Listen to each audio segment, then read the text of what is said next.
Hey everybody. Um, Quickly, I just wanted to show off a change to my keycap process because I make my own keycaps for tuffpads. See if I can get one. I should have gotten one. The OGs. Yeah, I got one. Okay.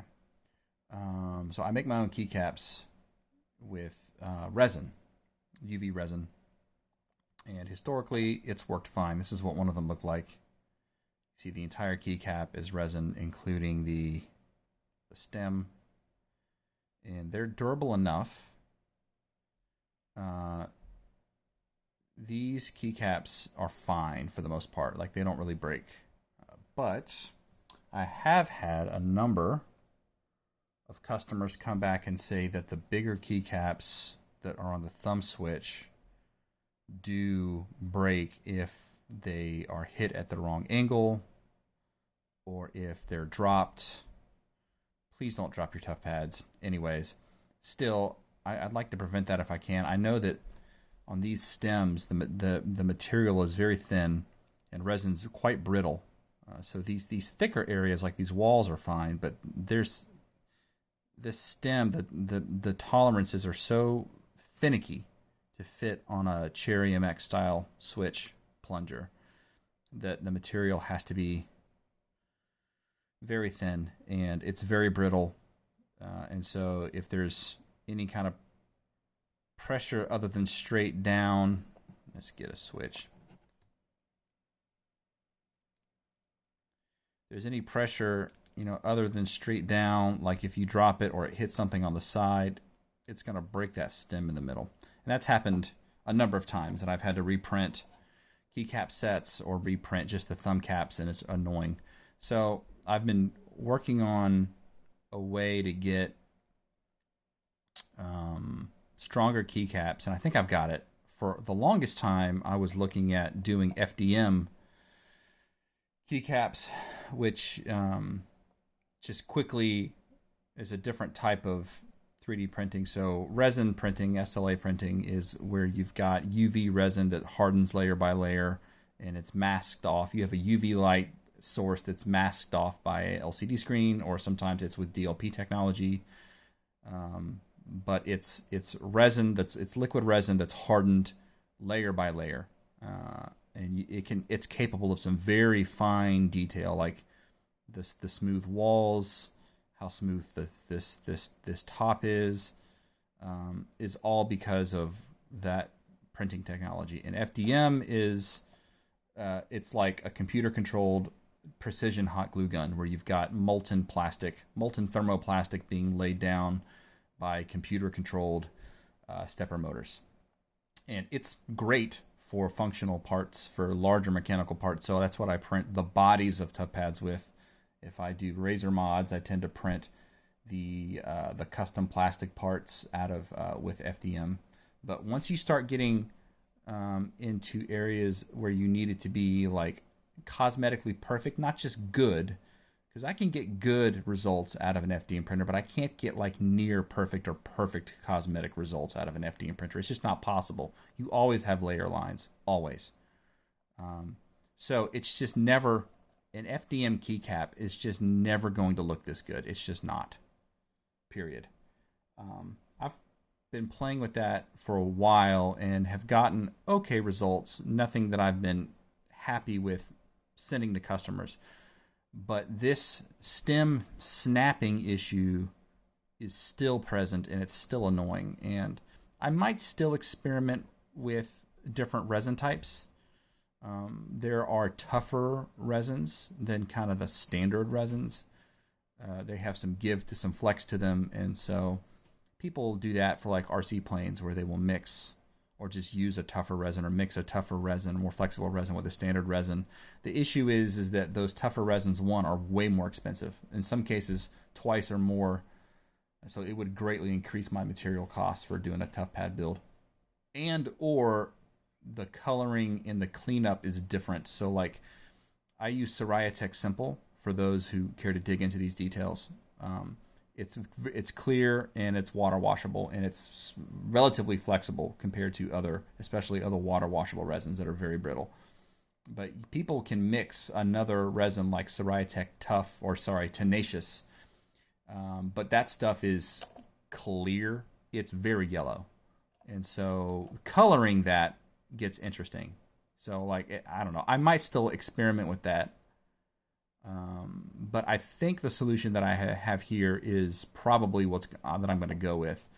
And it is doing a hybrid keycap. So it's taking the part that's delicate and printing that in FDM and printing the rest of the keycap in resin. So that's what I have here. I have this resin keycap that is the cosmetic part, and on the interior it's a flat surface that's the correct dimensions to host one of these PETG, which is a very tough FDM thermoplastic that is the actual stem. And the part that I was trying to work out was getting the dimensions correct on this cross section, which is what accepts the plunger on the switches. This is super finicky. Like, the tolerances are very, you have to be relatively precise, and it's a printer by printer basis. And I think the printer that I've chosen to do this with is configured right, and I can be consistent with it to get this. And I didn't do any cleanup on this, by the way. Like, this is just how it came off the bed, which is crazy. That's how well tuned I have it. Just for reference, for those who care, it's an Ender 3 Pro from 2019 that I've taken the rollers off of, and I use the ExoSlide system. So it's very and it's dual Z screw.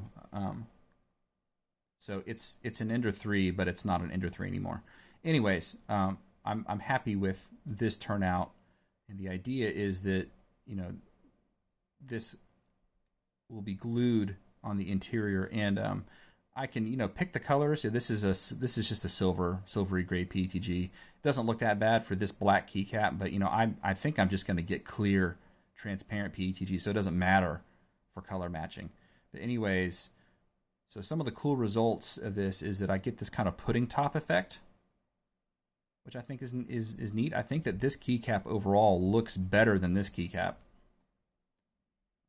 This one doesn't look bad, but I think that this has a more sophisticated cosmetic outcome.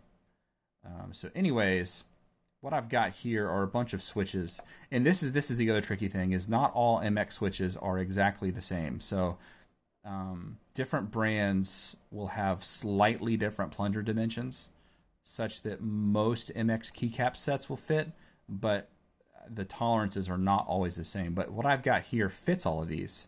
I just wanted to demonstrate that. So I've got a Kale box switch, which is what I've historically used. These, I like these. These are like great price to performance switch options. This is an old Razor green switch off of an old Orb Weaver. This is a, I forgot what that was. Hold on. That's a Texie Carrot. This is a Kale Rose Silent Pink. This is a TTC Red. This is a Cherry MX Blue. And this is, I have no idea what this is. I found this, I've had this for a while. I've got a bag of these, and it's not labeled, and I can't find a reference to it in my email, that like an order I placed. I don't know what these are. They're silent, they're linear, there's no bump. But it's not Cherry, and it's not Kale, it's some other switch. Anyway, so just like to run through these.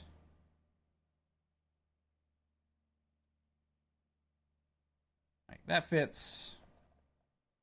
This Carrot fits. It's a little tighter, but it fits, no problem. The Cherry MX fits. It's a little looser, but it fits. There's no rock on the plunger. This Razor, a little bit tighter than the Cherry, but looser than the Carrot. Fits. The TTC, a little bit tighter than the Cherry. The Kale box is the tightest of them all. Definitely tighter, but it doesn't push the walls out, and it definitely fits. The only thing that's tricky is this Kale Silent Pink that's got the circular plunger. It did not fit at first. So when I said I didn't clean this up at all, I did not. All these switches fit, just like I showed you, this straight off the bed. To get this to kind of fit, I did file the corners of those away. And I think I can tweak the design a little bit more to make this fit. But this right now, as is, it kind of fits. I would really have to push it, but it starts to stress and push out the walls here. So I'm going to tweak this a little bit more, the exterior corners, to make this fit inside of here. But the fortunate thing is that this style of plunger is relatively rare. The vast majority of the time you get this style of plunger that's just open, doesn't have any walls, it's just a cross section, and occasionally you get these boxes. And it fits in all of these. Every single one of these style that I have, this fits great. It's just this circular style. So I might play with this design more to make this fit in here, but I've built one tuffpad with these, only one. And I've built 60 or 70 tuffpads so far. The vast majority is this style of plunger. And let's take this cherry blue, put it on there, goes in, and so, in the end, I will glue that inside, and so there will be a super tough, nearly unbreakable stem to that the plunger can sit in, with a resin top that cosmetically looks good. And I think this is the best confluence of all the variables being cosmetic outcome, durability, ease of assembly. I didn't want to dramatically increase the amount of time I was spending on a build. If I have to file a bunch of stems away or something like that, that's going to just dramatically increase my time investment.